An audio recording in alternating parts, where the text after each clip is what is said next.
మొదటిగా కూడి వచ్చిన మీ అందరికీ ప్రభు నామం పేరట అందరికీ వందనాలు. కొద్దిసేపు దేవుని వాక్యాన్ని ధ్యానించుకోబోతున్నాం. పరిశుద్ధ గ్రంథం తెరవండి. యెషయా గ్రంథంలోని 43వ అధ్యాయం, అది 605వ పేజీ.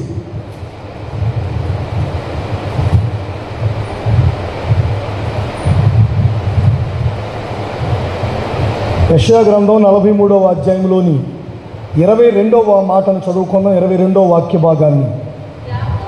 యాకోబు, నీవు నాకు మొరపెట్టుటలేదు, ఇజ్రాయేలు నన్ను గూర్చి నీవు విసికితివి కదా. చాలండి. బైబిల్ వాక్యం ఎదిగిన వాళ్ళకి, లేదా బైబిల్ గురించినటువంటి కనీస అవగాహన ఉన్న వాళ్ళకి బైబిల్ ఒకలా అర్థమవుతుంది.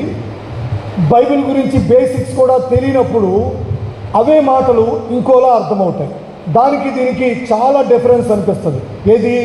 బైబిల్ గురించినటువంటి కనీస అవగాహన, ఆ బేసిక్స్ అన్ని మనకు తెలిసినప్పుడు, ఎవరేంటో, ఎవరి పేరేంటో, ఎవరెవరి కుమారులు, ఇలాంటివన్నీ మనకు తెలిసినప్పుడు బైబిల్ ఒక రకంగా అర్థమవుతుంది. ఇవేమీ తెలియనప్పుడు ఇంకో కోణంలో అర్థమవుతుంది. ఇది ఖచ్చితంగా అలానే జరుగుతుంది. ఇప్పుడు మనం చదువుకున్నటువంటి 22వ వచనంలోని యాకోబు, ఇజ్రాయేలు అనేవారు ఇద్దరా ఒకరా? ఏమండి? అదే చెప్పింది ఇందాక అందుకని ఆ మాట చెప్పాను. సంబంధం లేకుండా మాట్లాడకుండా బైబిల్ అనేది మనకు బాగా తెలిస్తే ఇజ్రాయేలు, యాకోబు అనేవారు ఒక్కరే అని మనకు అర్థమవుతుంది. అదే బైబిల్ తెలియలేదనుకోండి, యాకోబు ఒకరు, ఇజ్రాయేలు ఒకరు, అంటే ఇంత డిఫరెన్స్ అనమాట. చూడండి, ఒకరని ఒకరికి అర్థమవుతుంది, కాదు ఇద్దరు అని ఒకరికి అర్థమవుతుంది. వీళ్ళు చెప్పేది వాళ్ళు ఒప్పుకోరు, వాళ్ళు చెప్పేది వీళ్ళు ఒప్పుకోరు. బైబిల్ తెలిసి ఉండడం చాలా అవసరం అన్నమాట. ఈ రోజున ప్రపంచంలో మనకేది తెలిసినా తెలియకపోయినా, మనం పెద్దగా అప్డేట్ అవ్వకపోయినా కానీ ఈ రోజున బైబిల్ వాక్యాలను గురించినటువంటి, లేదా బైబిల్ హిస్టరీ గురించినటువంటి ఆ కనీస అవగాహన మనం కలిగి ఉంటే కనుక తప్పనిసరిగా ఇవి మన ఆత్మీయ జీవితానికి చాలా ఉపయోగకరమైన సంగతులు. సమీప భవిష్యత్తులో కూడా ఈ రోజున ప్రపంచ ఆ పోకడ కూడా బైబిల్ ఆధారంగానే వెళుతుంది. దేవునికి స్తోత్రం, హల్లెలూయా. ప్రపంచంలో ఏ రాజ్యమైనా, ఏ ప్రభుత్వమైనా, ఏ అధికారులైనా, లేదంటే ఏ ఖండంలో ఏం జరుగుతున్నా సరే అవన్నీ కూడా బైబిల్కి లింకప్ చేసి ఉంటాయి. మనం సరిగ్గా గమనించుకోవాలి. కానీ ఏ ఖండంలో ఏం జరుగుతున్నా అది బైబిల్కి లింకప్ అయి ఉంటుంది. సరే, గమనిస్తే యెషయా గ్రంథంలోని 43వ అధ్యాయంలోని 22వ వాక్యంలో మనం చదువుకున్న మాట ఏంటంటే, యాకోబు, నీవు నాకు మొరపెట్టడం లేదు, ఇజ్రాయేలు నన్ను గూర్చి నువ్వు విసికితివి కదా అంటాడు దేవాది దేవుడని యెహోవా. అంటే ఇప్పుడు యాకోబు గారు ఏం మానేశాడట? చెప్పండి, ఏం చేయట్లేదట? దేవునికి మొర్ర పెట్టట్లేదు అనే విషయం చాలా వివరంగా మనం అందులో మర్మాలు లేవు, లేదంటే ఇంకేదో అద్భుతాలు, ఆశ్చర్యం ఏమి అక్కర్లేదు. చాలా సింపుల్గా అర్థమవుతుంది. యాకోబు గారు మొర్ర పెట్టుకోవడం మానేశాడు, యాకోబు గారు ప్రార్థన చేయడం మానేశాడు, యాకోబు గారు విజ్ఞాపన చేయడం, మనవి చేసుకోవడం, గోజాడుకోవడం, దేవుని సన్నిధిలో ఎలుగెత్తి చేతులెత్తి మోకరించి ఆయన బ్రతిమలాడుకోవడం, మొత్తం మీద యాకోబు గారు దేవునితో మాట్లాడడం అనే కాన్సెప్ట్ పూర్తిగా మర్చిపోయాడు. ఈ రోజున క్రైస్తవ జీవితానికి, లేదా దైనందిన ఆత్మీయ జీవితంలో అత్యవసరమైనటువంటి కార్యక్రమం ఏదైనా ఉందంటే అది ప్రార్థనా జీవితం. దాని తర్వాత నీవు ఏం చేయాలన్నా దేవునితో మాట్లాడడం, ప్రార్థన అనగా ఆయనతో మాట్లాడడం. ఇలా ప్రార్థన అనుభవానికి దూరంగా అయిపోయినప్పుడు, ప్రార్థన అనుభవాలను మర్చిపోయినప్పుడు, నీ జీవితంలో ప్రార్థన అనేది, మొరపెట్టుకోవడం అనేది, విజ్ఞాపన చేసుకోవడం అనేది నువ్వు పూర్తిగా వాటిని విడిచిపెట్టేసినప్పుడు నీ ఆత్మీయ జీవితంలో ఇక ఏ స్టేజ్కి వెళ్ళిపోతావో నీ ఊహకి వదిలేస్తున్నావు. ఏ స్టేజ్కి వెళ్ళిపోతారు ప్రార్థన లేని వాళ్ళు అనేది యాకోబు గురించి ఆయన అంటాడు. అంటే యాకోబు నిలబడినట్లు, యాకోబు పక్కనే దేవుడు ఉన్నట్లు, యాకోబు గారితో దేవుడు మాట్లాడుతున్నట్టుగా మీరు ఇమాజిన్ చేసుకోండి. ఈ మాటలు ఎలా పలుకుతున్నాడంటే, యాకోబు నువ్వు మొరపెట్టడం లేదు, యాకోబు నువ్వు ఇసిపోయావు కదా. ఇది దేవుడు మాట్లాడుతున్న వెర్షన్. అంటే ఈ రోజున యాకోబు గారు ప్రార్థన చేయడం మానేశాడు అనేది జగమెరిగిన సత్యం. బాహాటంగా బైబిల్లో ప్రవక్త ద్వారా దేవుడే మాట్లాడుతున్నాడు, యాకోబు గారు ప్రార్థన చేయడం మానేశాడని. మరి ఇప్పుడు యాకోబు గారు ఇంకేమైనా మానేశాడా? ఏం మానలేదండి. ఇదొక్క పాయింటే. మీరు బైబిల్ అంతా ఆ అధ్యాయం అంతా చూడండి, ఇంకేదైనా మానేశాడని ఉంటుందేమో. ఇదొక్కటే ప్రాముఖ్యమైనది, ఇదొక్కటే. ఏం మానలేదు అంటే ఏది మానలేదు. యాకోబు గారు మీరు పోస్ట్ ఆఫీస్లో డబ్బులు కట్టడం మానేశారని ఏమైనా బైబిల్లో ఉందేమో చూపించండి. లేదు, ఉండదు. ఎందుకంటే ఆ కార్యక్రమాలు చేస్తాడు ఆయన. యాకోబు గారు మీరు సంసారాన్ని పక్కన పెట్టేశారండి అంటే చెప్పండి, అట్లా బైబిల్లో ఉందేమో. యాకోబు గారు భార్యని పిలిచి నన్ను సరిగా పట్టించుకోవట్లేదు, ఏదో అట్లా ఉంటాడంతే మాట్లాడటం అనేమన్నా అందేమో చెప్పండి. లేదు. యాకోబు గారికి సంసారం, కాపురం ఇవన్నీ చాలా బాధ్యతగా ఇవన్నీ బాగానే చేస్తాడు ఆయన. 13 మంది పిల్లలు. ఎంతమంది? అంతేనా కాదండి? కరెక్టేనా తప్పు చెప్పానా? 12 మంది అనుకుంటాగా యాకోబు గారికి. మీకు గుర్తుందో లేదో అని 12 మంది అబ్బాయిలు, ఒక అమ్మాయి, దేనా అనే అమ్మాయి. 13 సంతానం ఉన్నారు. సంసారం ఎక్కడ పక్కన పెట్టాడండి? సంసారం చేయడం ఎక్కడ మానేశాడండి? ఇంకా వదిలేస్తే ఇంకా కనేవాడే.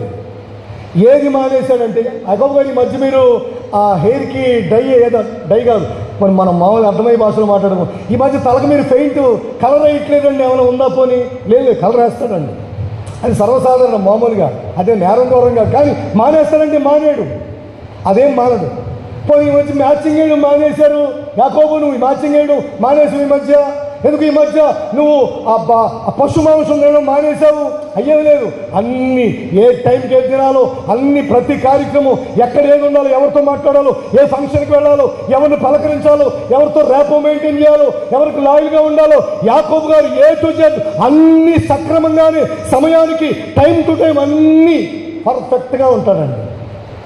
ఒక్క ప్రార్థన మాత్రమే మానేశాడు. ఇది బైబిల్లో మనం చూస్తే ఏదైనా మానేసినట్టు, ఏదైనా విడిచిపెట్టినట్టు, ఏదైనా కొద్దులే అనుకున్నట్లు, ఏదైనా ఇంక అనవసరం అనుకున్నట్లు, ఏదైనా యాకోబు గురించి ఏదైనా ఉందంటే లేదు. యాకోబు గారు ప్రార్థన చేయడం మానేశాడు పూర్తిగా. ఎందుకట అంటే దేవాది దేవుడని యెహోవాయే దానికి ఆన్సర్ కూడా చెప్తాడు. ఎందుకు మానేశాడట? ఇంతకీ ప్రార్థన చేయడం మానేశాడు. ఏంటి కారణం, ఏమై ఉంటుంది అని గమనిస్తే యాకోబు గారికి ఏమొచ్చేసిందటండి? విసుకొచ్చేసిందట. బాగా విసుకొచ్చేసింది. విసిపోయావు కదా నువ్వు, ఎట్లా అంటాడండి? విసిపోయావు కదా అంటాడండి. అంటే యాకోబు గారికి భక్తి జీవితంలో ఈ పాటలు పాడి వాక్యం విని ఈ రెఫరెన్స్లు తీసి ఆ చదివేస్తారు ప్రార్థనలకు వెళ్ళిపోయి ఒక మోనాటివి ఒకలాంటి విసుకొచ్చేస్తుందండి. జనరల్గా విసుకొచ్చేస్తుంది చాలామందికి. అదే విషయం ఇప్పుడు వ్యక్తులకి ఒక విషయాన్ని గురించి పదే ఆ చూసి విని ఆ తర్వాత ఏమొచ్చేస్తుందంటే విసుకొచ్చేస్తుంది. యాకోబు గారికి కూడా విసుకొచ్చేసింది. ఒక వ్యక్తికి విసుగు ఎప్పుడు వస్తుంది, చిరాకు ఎప్పుడు వస్తుంది అంటే తన జీవితంలో తను ఊహించని పరిస్థితులు ఎదురైనప్పుడు, ఊహించని పరిణామాలు జీవితంలో చోటు చేసుకుంటున్నప్పుడు, లైఫ్ మనం అనుకుంటే లైఫ్ ఇంకోలా టర్న్ అయినప్పుడు ఏమొస్తుందంటే విసుకొచ్చేస్తుంది. శ్రమల మధ్యలో, సంఖ్యల మధ్యలో, నిందల మధ్యలో, అవమానాల మధ్యలో, ఆర్థిక ఇబ్బందుల మధ్యలో, ఆరోగ్య సమస్యల మధ్యలో ఈ రోజున నచ్చిన వారు, మెచ్చిన వారు, ప్రేమించిన వారు, ఇష్టపడిన వారు, ఇలా రకరకాల వ్యక్తులు సమాజంలో కనిపిస్తున్నప్పుడు వారి ద్వారా ఏ అటెన్షన్ మనకు రానప్పుడు ఈ రోజున పరిస్థితులు ఏమైపోతాయంటే మనిషి జీవితంలో విసుకొచ్చేస్తుందండి. వాళ్ళ మీద వీళ్ళ మీద వాళ్ళ మీద ఈ పరిస్థితులన్నీ చూసిన తర్వాత, ఈ మాటలన్నీ విన్న తర్వాత, ఈ బాణాలాంటి ఈ చూటిపోటి మాటలు ఈటిల్లో తగులుతున్నప్పుడు ఈ రోజున మనం ఎంత మంచివారమైనా మన గురించి బ్యాడ్గా ఈ రోజున పోట్రే అవుతున్నప్పుడు, ఇలాంటివన్నీ సమాజంలో, వ్యక్తిగత జీవితంలో, కుటుంబంలో, భార్య ద్వారా, భర్త ద్వారా, ఇరుగు పొరుగు వారి ద్వారా, బంధువుల ద్వారా ఇవన్నీ ఫేస్ చేస్తున్నప్పుడు మనిషికి అక్షరాల ఏమొస్తుందండి బాబు అంటే విసుకొచ్చేస్తుంది. సేమ్ ఇప్పుడు యాకోబు గారి పొజిషన్ కూడా ఎలా ఉందంటే ఆయన ఏమైపోయాడట? చెప్పండి ఏమైపోయాడు? విసిగిపోయాడు. నా ప్రియ సోదరి సహోదరులారా, పెద్దలారా, మన దైనందిన జీవితంలో మనం రాకుండా చూసుకోవాల్సింది బీపీనో, షుగర్నో, లేదు ఇంకేదో ఏదో కాదండి, మనకు ఆత్మీయ జీవితంలో ఈ విసుగుదల అనేది రాకుండా మనం చూసుకోవాలి. దేవునికి స్తోత్రం, హల్లెలూయా. అందుకని బైబిల్లో ఒక చోట యేసుక్రీస్తు వారు కూడా చెప్పారు, ఏమని? మీరు విసుకక, చెప్పండి, ఏం చేయాలంటే విసుకక ప్రార్థన చేయాలి. అంటే వ్యక్తికి విసుగు అనేది ప్రారంభమైంది అంటే ఫస్ట్ ఆఫ్ ఆల్ ఏం పాడవుతుందండి బాబు అంటే అక్షరాల ప్రార్థనా జీవితాన్ని కోల్పోతాడండి. ఏది విసుగు అనేది ప్రారంభమైతే ఆ ఎఫెక్ట్ దేని మీద పడుతుంది అంటే ఫ్యామిలీ మీదనో, కుటుంబం మీదనో, ఇంకా తను చేస్తున్నటువంటి ఉద్యోగ, వ్యాపార, వ్యవసాయ రంగాల మీదనో, లేదా ఇతరత్ర కార్యక్రమాల మీదనో, లేదా తనకున్నటువంటి ఆ రిలేషన్స్ మీదనో ఏమైనా పడుతుందంటే లేదు.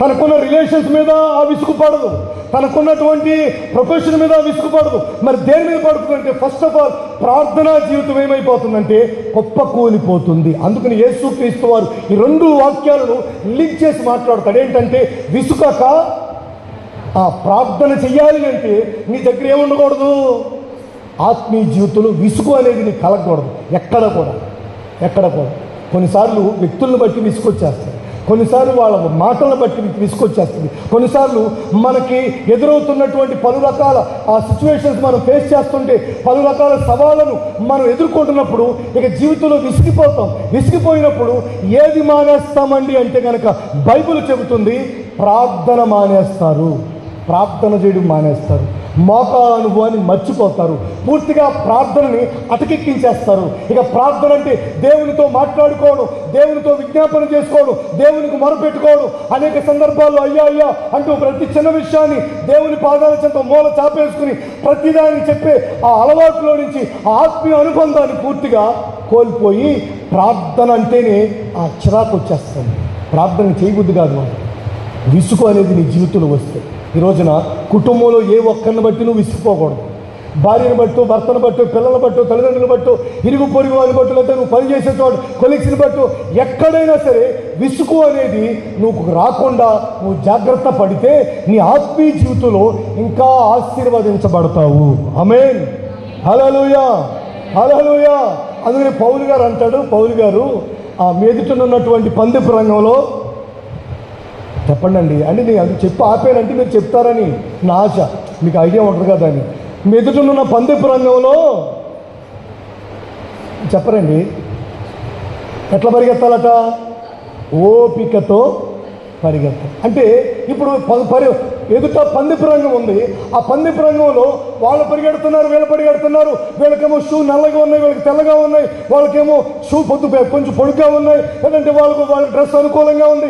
ఇట్లాంటివన్నీ వదిలిపెట్టేసాయి, అలాంటివన్నీ వదిలిపెట్టేసి వాళ్ళు రన్నింగ్కి ఆ డ్రెస్ కరెక్ట్గా ఉంది, నేను ఇట్లాంటివన్నీ వదిలిపెట్టేసి విసిగిపోకుండా నీ ఎదుట ఉన్నటువంటి పందెపు రంగంలో ఆత్మీయ యాత్రలో నీవు విసుగక ఓపిక కలిగి పరిగెత్తాలి. ఆమేన్, హల్లెలూయా. ఇది మనకు తెలియాల్సింది. నిందించేవారు ఉంటారు, అవమానపరిచేవారు ఉంటారు, గేలి చేసేవారు ఉంటారు, పెద్దగా మనకి ఏమి ఇంపార్టెంట్ ఇవ్వని వారు ఉంటారు, మనల్ని చులకన చేసేవారు ఉంటారు, మనం మాట్లాడుతున్నా ఈ రోజున మన మాటలు పక్కన పెట్టేవారు ఉంటారు, మనం చెప్పే విషయాలు బాగున్నా సరే వాటిని పక్కన పెట్టేసి ఈ రోజున మనం నిర్లక్ష్యం చేసేవాళ్ళు ఉంటారు, ప్రేమ నటించే వాళ్ళు ఉంటారు, ఇష్టాన్ని ప్రదర్శించే వాళ్ళు ఉంటారు అయిష్టంగా. ఇలా జీవితంలో రకరకాల వ్యక్తులు మన దైనందిన జీవితంలో మనం ఏ రంగంలో కొనసాగుతున్నా మనకు తరసపడుతూనే ఉంటారు. అయితే వారిని బట్టి నువ్వు విసిగిపోతే మొట్టమొదటిగా ప్రార్థనా జీవితం ఏమైపోతుంది, ఆ బలిపీఠం ఏమైపోతుంది, కుప్పకూలిపోతుంది. ప్రార్థనా జీవితం అనే బలిపీఠం కుప్పకూలిపోతుంది.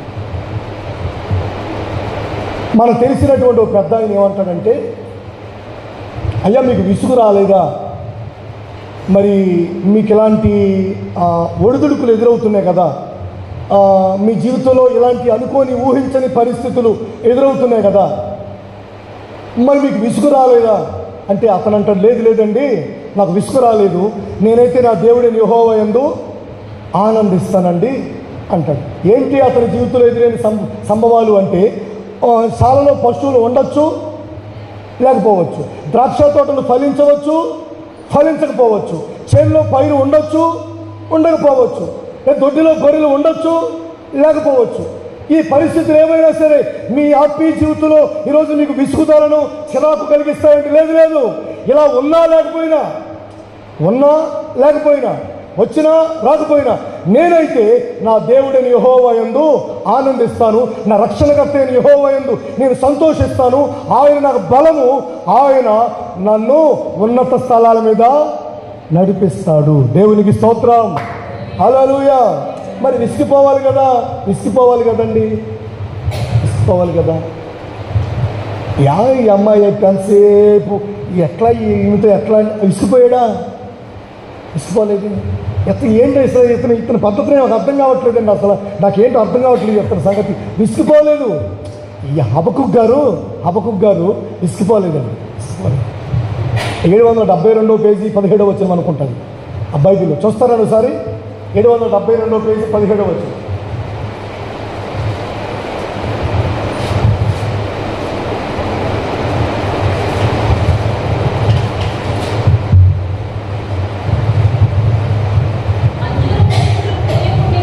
అంజురపు చెట్లు పూయకుండినను ఫలింపకపోయినను.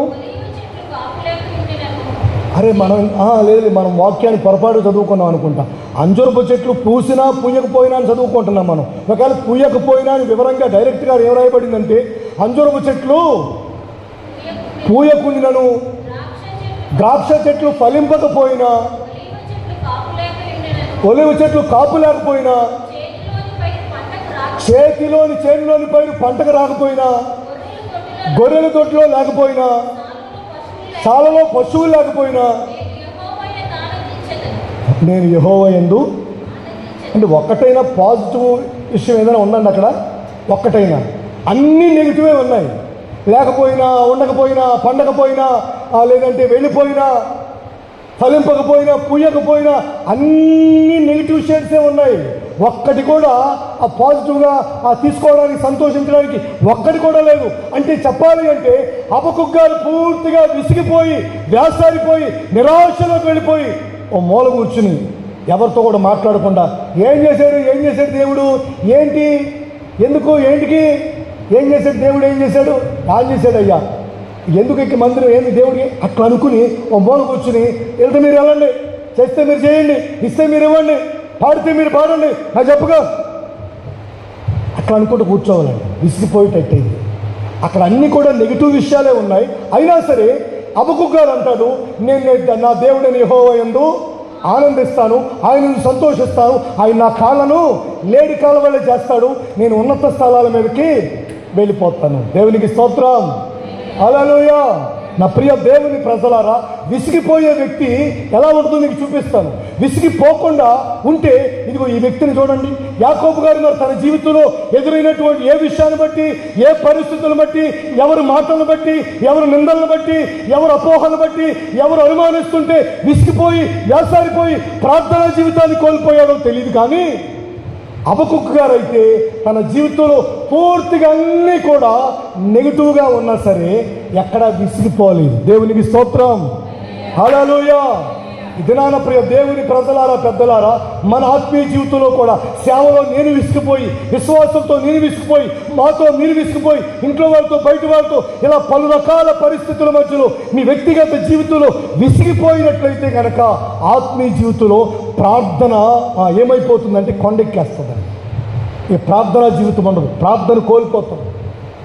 దేవునితో మాట్లాడి ఆ అనుబంధాన్ని పూర్తిగా తెంచేసుకునే వారం అవుతాం విసిగిపోయి, వ్యాసారిపోతే. అలా కాకుండా ఏ పరిస్థితి అయినా సరే, ఎంత నెగిటివ్ అయినా సరే, ఎంతగా మైనస్ అనిపిస్తున్నా సరే స్వీకరిస్తూ ప్రభువులో ఆనందించడమే ఆత్మీయ జీవితంలో ఉన్నటువంటి గొప్ప రహస్యం. దేవునికి స్తోత్రం. హల్లెలూయా. ఇప్పుడు యోబు గారు ఆ దేశం పేరేం పేరండి? ఊజు దేశం. ఆ ఊజు దేశంలో యోబు గారు ఎవరు? యోబు గారు ఎవరంటే మీరు ఇప్పుడు ఎవరో జిల్లా కలెక్టరా లేదంటే ఆయన జడ్పీటీసీ మెంబరా అన్నట్టు ఆలోచిస్తారు అనుకోండి. అలా కాదు. యోబు గారు ఆ దేశంలోనే గొప్ప సంపన్నుడు. అంటే బైబిల్లో ఉన్నమాట చెప్తాం, మనం వేరే విషయాలు ఎందుకండి. ఊజు అనే దేశంలో యోబు గారు గొప్ప ధనవంతుడు. అంతటి ధనవంతుడు. ఆయన దగ్గరికి మామూలుగా ఆయన చూడడానికి, పలకరించడానికి, ఒకసారి ఆ యోబు గారిని దర్శించుకోవాలా, ఆయన యథార్థవంతుడు, నీతిమంతుడు, సత్యవంతుడు, దేవుని భయభక్తులు కలిగిన వాడు అన్న కాన్సెప్ట్లో కొంతమంది చూడడానికి వచ్చేవాళ్ళు కూడా వెండి బంగారాలు తీసుకొచ్చి పోతుంటారట. ఆమేన్. బైబిల్లో ఉన్న మాట. అంటే ఆయన రేంజ్ ఎలాంటిదో చూడండి. అంతటి ధనవంతుడు ఆయన. కట్ చేస్తే ఇప్పుడు ఆయన ఎక్కడున్నాడండి అంటే రోడ్డు ప్రక్కన ఆ ధూళిలో దుమ్మిలో కూర్చుని ఆ ఒళ్ళంతా గాయాలైపోతే ఆ చెల్ల పెంకులు తీసుకుని ఆ శరీరాన్ని గీకుతున్నాడు, గోకుతున్నాడు, ఏదో రాయబడింది. అతని పరిస్థితి మారిపోయింది పూర్తిగా. ఇంకో విచిత్రమైన విషయం ఏంటంటే ఇప్పుడు ఆయన్ని ఎవరు కూడా గుర్తుపడుతున్నారా? ఎవరు గుర్తుపట్టట్లే.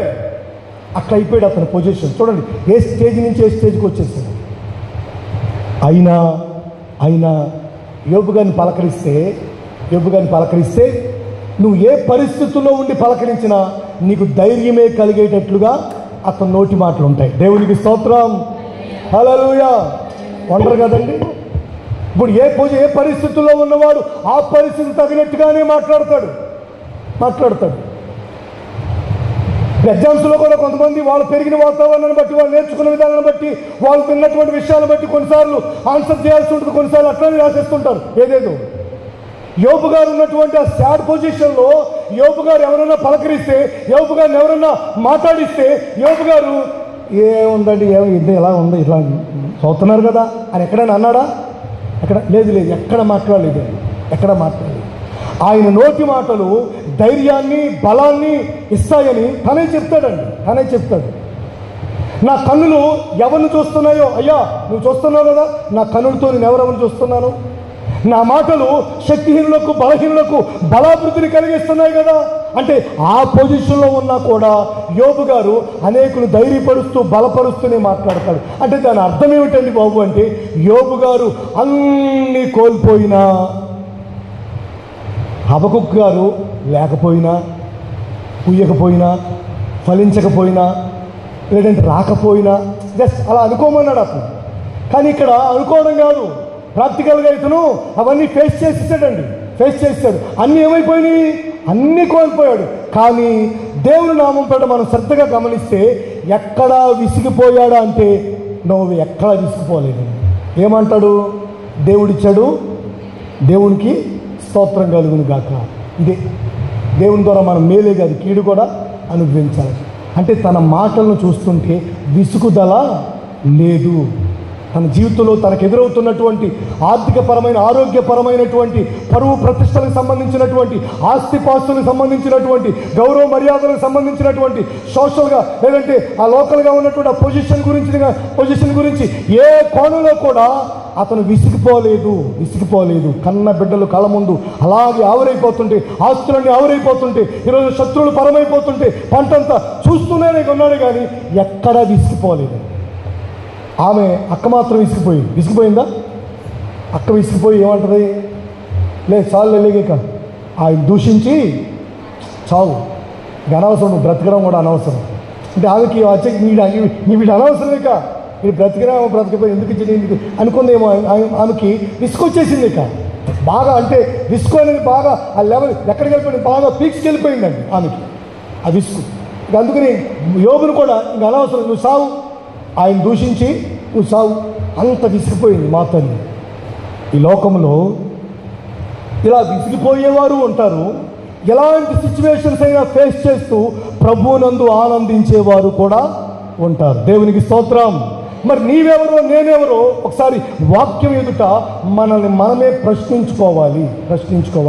ఏ పరిస్థితినైనా సరే, ఎంతటి అవమానానైనా సరే, ఎంతటి చిత్కారానైనా సరే, ఎంతటి నిందనైనా సరే, ఎలా ఈ రోజున ప్రజల మధ్యలో, సమాజంలో, సంఘం మధ్యలో ఎలాంటి పరిస్థితులు మనం ఫేస్ చేయాల్సి వస్తున్నా అసలు అవి అవమానం అనుకోకుండా, అవి నింద అనుకోకుండా, అవి మైనస్ అనుకోకుండా, అవి నెగిటివ్ అనుకోకుండా ప్రభువునందు ఆనందించగలగడమే మనం విసిగిపోలేదు అనే దానికి సరైన తార్కాణం. దేవునికి స్తోత్రం. హల్లెలూయా. అలా విసిగిపోకపోతే మన ప్రార్థనా జీవితం ఎలా ఉంటుంది? స్ట్రాంగ్గా ఉంటుంది, బగబగ మండుతుంది. ప్రార్థన బలిపీఠం మండించబడుతుంది.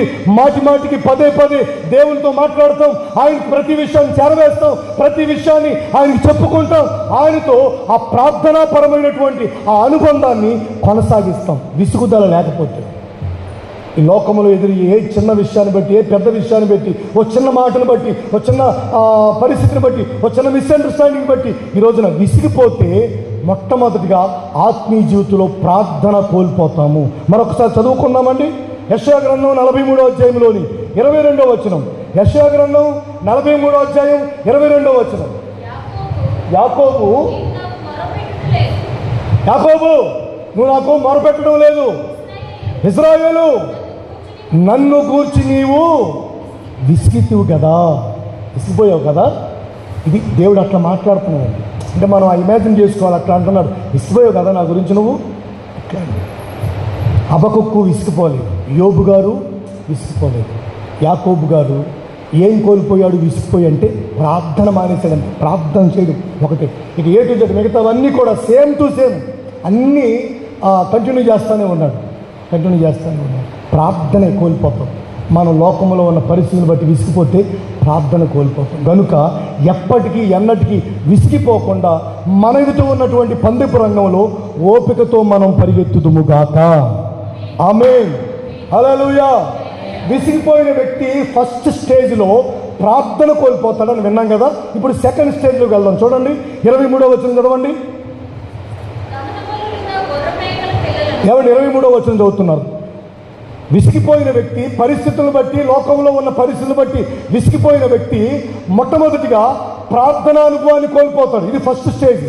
విసిగిపోయిన వ్యక్తి సెకండ్ స్టేజ్ ఏంటంటే కనుక దహన బలులుగా గొర్రె మేకల పిల్లలను తేవాలా? మామూలుగా జనరల్గా మాట్లాడుకుందాం. తేవాలంటారా? చెప్పండి. తేవాలండి. తేవవసరం లేదంటున్నారు ఎవరు? తేవాలండి.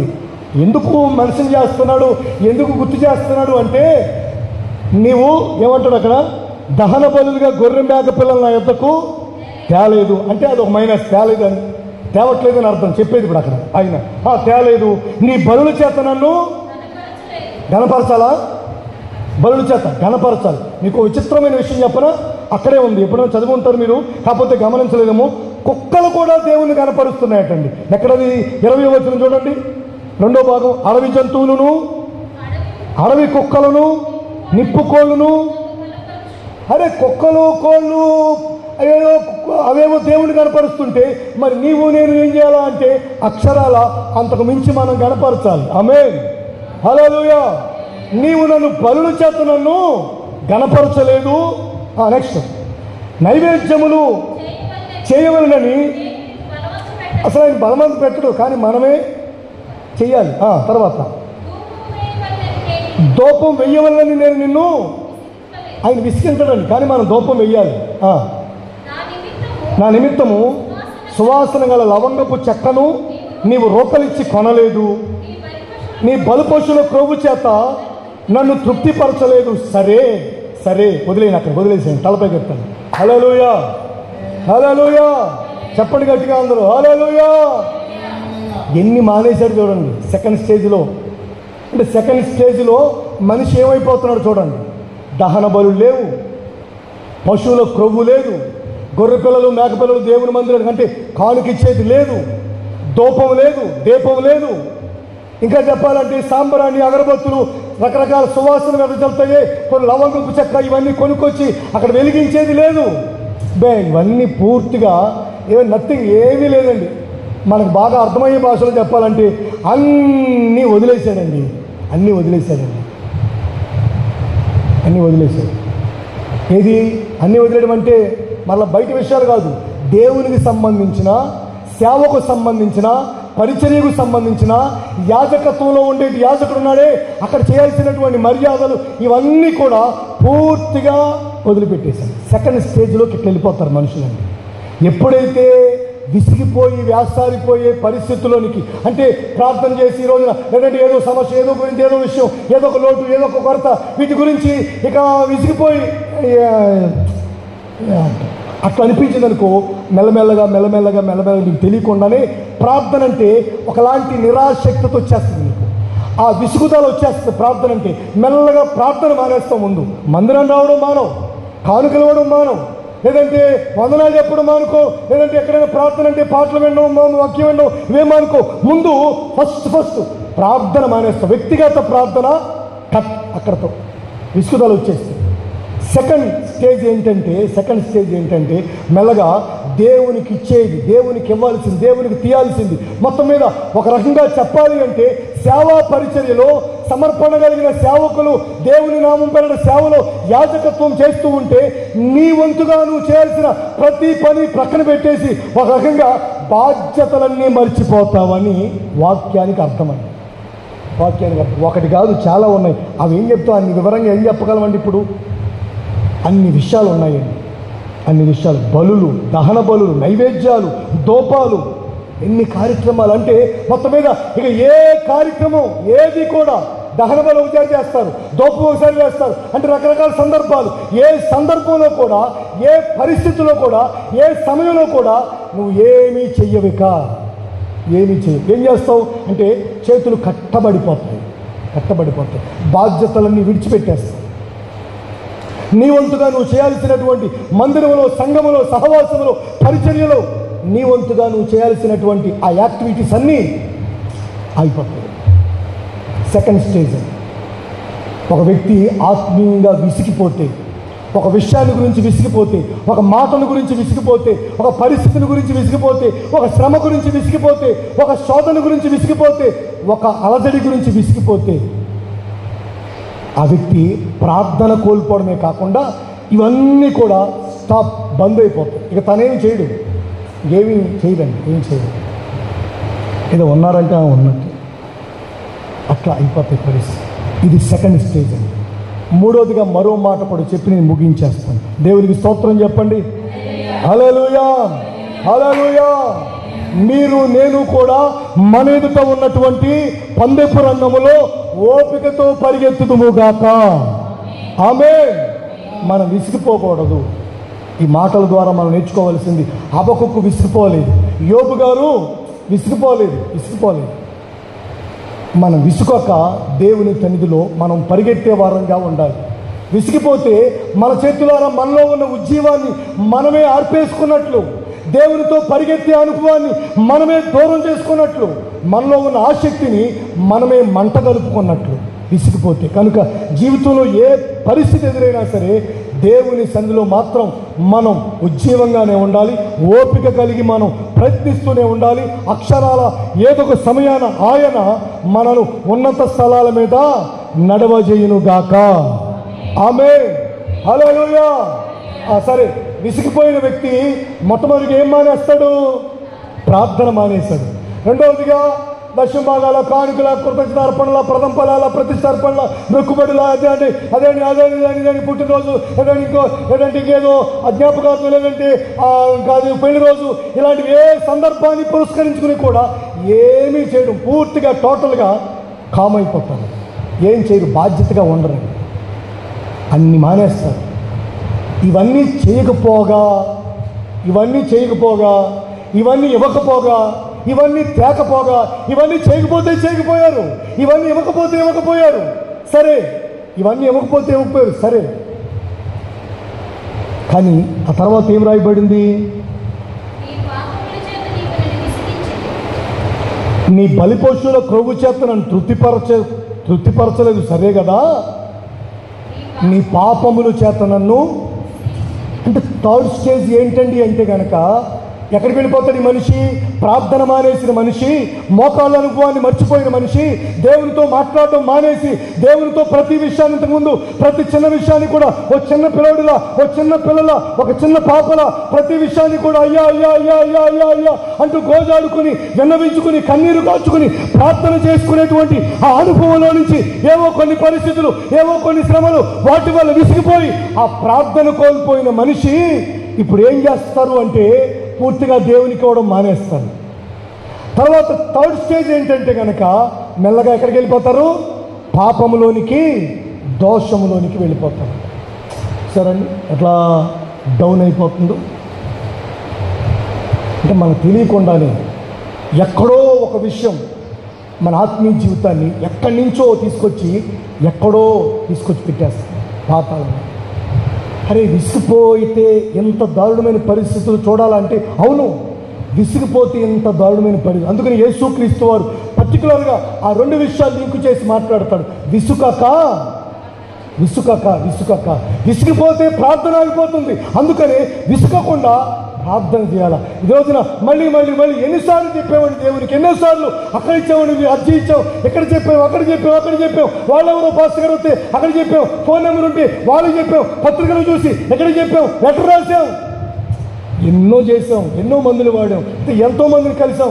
కాకపోతే ఆ స్థలం సెటిల్ అవ్వలేదండి, ఆస్తిలో ఆ సెటిల్మెంట్ రాలేదు. ఎన్నో చేసి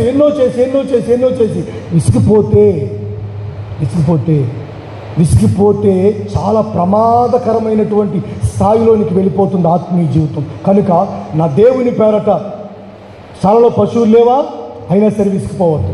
ద్రాక్ష చెట్లు ఫలించలేదా, అయినా విసిగిపోవద్దు. ఈరోజు దొడ్లో గొర్రెలు లేవా, అయినా సరే విసిగిపోవద్దు. అసలు జీవితంలో ఏమీ లేకపోయినా సరే విసుగకుండా ప్రభువునందు ఆనందించాలి. ఆమేన్, హల్లెలూయా. అలా ఆనందిస్తేనే మన వ్యక్తిగత జీవితాలు ఏమవుతాయంటే మన కాళ్ళు లేడి కాళ్ళ వల్లే మార్చబడతాయట. ఉన్నత స్థలాల మీదకి మనం వెళ్ళిపోతాం. అక్షరం అంటే నిరీక్షణ కదా కావాల్సింది. విసుగుదల ఎందుకు? ఎంతకాలం నిరీక్షించాలి పాస్టర్ గారు అంటే, ఏమో జీవితకాలం కొన్నిసార్లు తప్పదు కదా. కొన్ని కార్యాలకు సంవత్సరాలు వెయిట్ చేసినటువంటి పరిస్థితులు చరిత్ర బైబిల్లో మనం చూస్తూ ఉన్నాం. కనుక మీ జీవితంలో ఎదురయ్యే ఏ విషయాన్ని బట్టి కూడా నా ప్రభు నామం పేరట సమర్పణ కలిగిన సేవకునిగా నేను చెప్పగలను. ఏ విషయాన్ని బట్టి కూడా మీరు విసిగిపోకుండా ఉంటే మీ ప్రార్థనా జీవితం బాగుంటుంది. ఆమేన్. మీరు పరిచర్యలో బాధ్యతగా నిలుస్తారు. ఆమేన్. మూడవదిగా మీ ఆత్మీయ జీవితంలో పాపం వైపు, దోషం వైపు మీ అడుగులు పడకుండా మీరు ఎంతగా ప్రభువునందు ఆనందిస్తారో, ఎంతగా ఓపికతో పందెపు రంగంలో పరిగెడతారో, ఈ అనుభవాలు రెండూ కూడా మిమ్మల్ని పాపం వైపు, దోషం వైపు అడుగులు వేయకుండా కాపాడుతాయి. ఆమేన్, హల్లెలూయా. సరే, పతనానికి వెళ్ళిపోయినట్లు కదా. గలగల ప్రార్థన చేసే మనిషి కాస్త ఏవో కొన్ని విషయాలను బట్టి విసిగిపోతే, ప్రార్థన కోల్పోయి, బాధ్యతలు విస్మరించి చివరికి పాపంలోని వెళ్ళిపోతున్న అనుభవాలు మనం చూస్తున్నాం. ఈ మాటలు పరిశుద్ధాత్మ దేవుడు మీకు నాకు తెలియపరుస్తూ ఉన్నాడు. కనుక మీ జీవితంలో, నా జీవితంలో ఈరోజు నీ మాటలు ఆలోచిస్తున్న అనేకుల జీవితాల్లో ఏ విషయాన్ని బట్టి కూడా మనం విసిగిపోకుండా ప్రభువునందు ఆనందిస్తూ నిరీక్షణతో మనం అడుగులు వేయుదముగాక. ఆమేన్. పందెపు రంగంలో ఓపికతో పరిగెత్తుదుముగాక. ఆమేన్. ఎక్కడ వాళ్ళు అక్కడ లేచి నిలబడండి, ప్రార్థనలోనికి వెళదాం.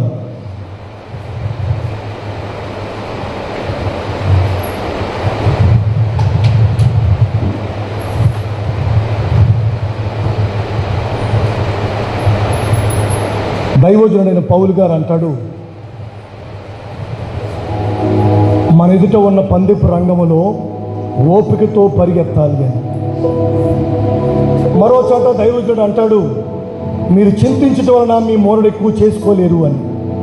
మీ చింత యావత్తు ఆయన మీద వేయండి అని. మీరు విచారించవద్దు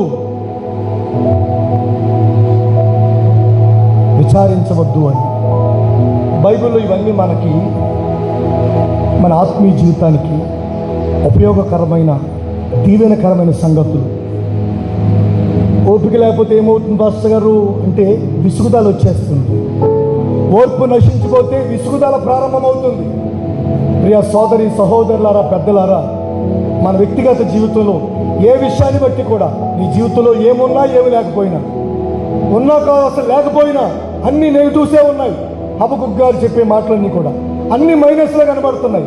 ఎక్కడ ఒకటి కూడా మచ్చుకి పోలే, ఉంటా లేకపోయినా అనమాట్లేదు. అన్నీ లేకపోయినా, ఫలించకపోయినా, పుయ్యకపోయినా అంటాడు.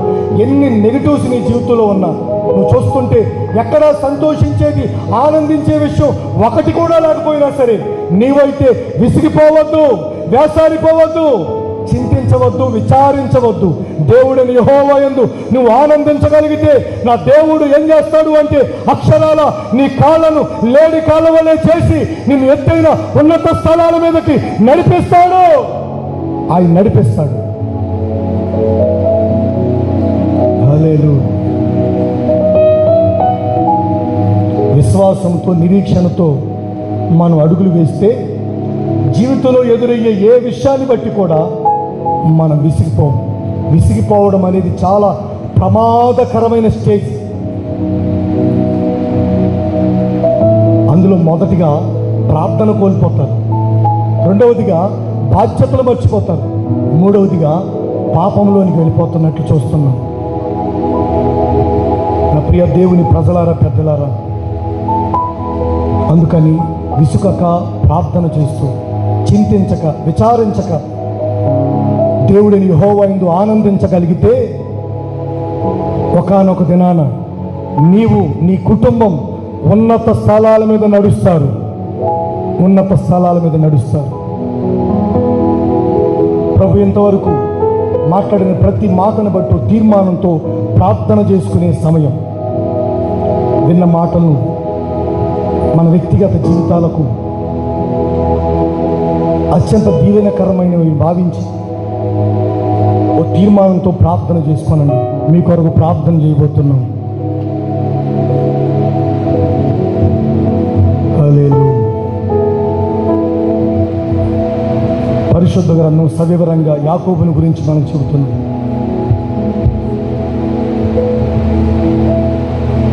ప్రభు ఇంతవరకు ఈ ఆరాధన కార్యక్రమాన్ని భారమెత్తి నడిపించినందుకు గాను చేతులెత్తి స్తోత్రం చెల్లిద్దాం.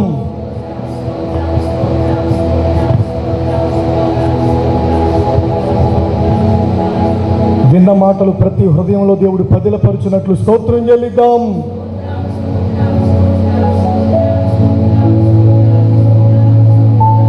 చెప్పబడిన సంగతులను బట్టి మన ఆత్మీయ జీవితంలో, మన ఎదుట ఉన్నటువంటి పందెపు రంగంలో ఆత్మీయ జీవితంలో ఓపికతో పరిగెత్తగలిగినటువంటి ఆ కృపా అభిషేకమును దేవుడు మనందరిపై కుమ్మరించినట్లు స్తోత్రం చెల్లిద్దాం.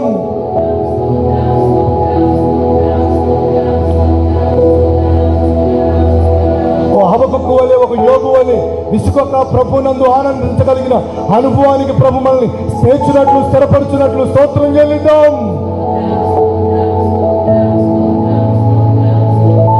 ఈ వారమంతా జరిగే ప్రార్థనా కూడికలు, పరిచర్య అంతటిని బట్టి దేవునికి స్తోత్రం చెల్లిద్దాం.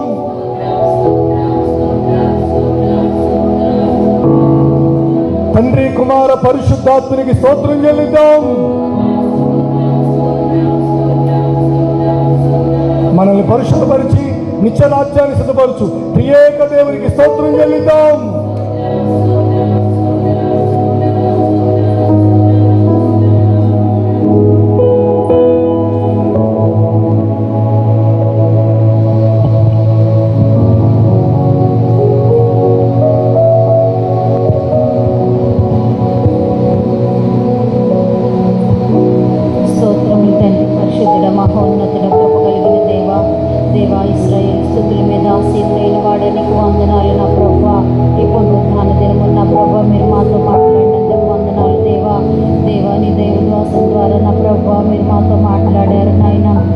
పరిస్థితిలోనూ నాయన, ఏ సమయంలోనైనా మేము విసిగిపోక నా ప్రభువా, నేను నిత్యము నిన్ను స్తుతించి, నిన్ను కీర్తించి, నీ సన్నిధిలో ప్రార్థన చేసేవారుగా నైనా మేము ఉండాలని మీరు మాతో మాట్లాడినందుకు వందనాలు నా ప్రభువా.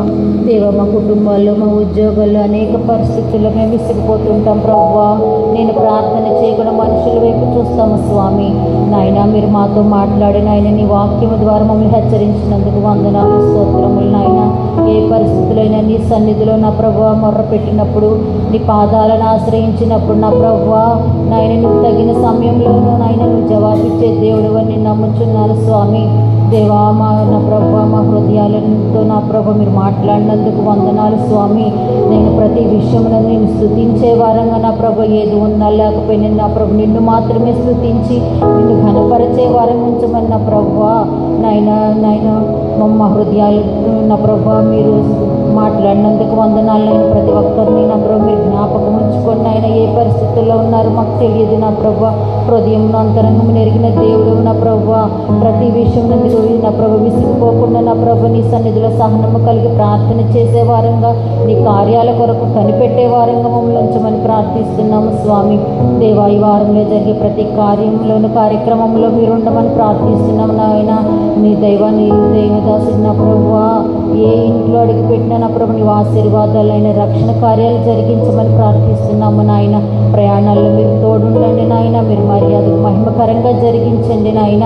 నా ప్రభు వచ్చిన ప్రతి ఒక్కరిని నీ చేతులకు అప్పగిస్తున్నాము నా ప్రభు. మరి వచ్చి పునరుద్ధాన దినం వరకు మీరు కాపాడినైనా మేము పరిశుద్ధంగా జీవించిన నిన్ను మహిమపరిచే వారంగా నీ రాజ్యంతో నువ్వు వస్తున్నప్పుడు నేను ఎదుర్కోగలిగిన శక్తిని ఆ పరిశుద్ధతను మాకు దయచేయమని నా ప్రభు మమ్మల్ని అందరినీ నీ చేతులకు అప్పగించుకుంటూ యేసునామమున అడిగి వేడుకుని ప్రార్థిస్తున్నాం తండ్రి.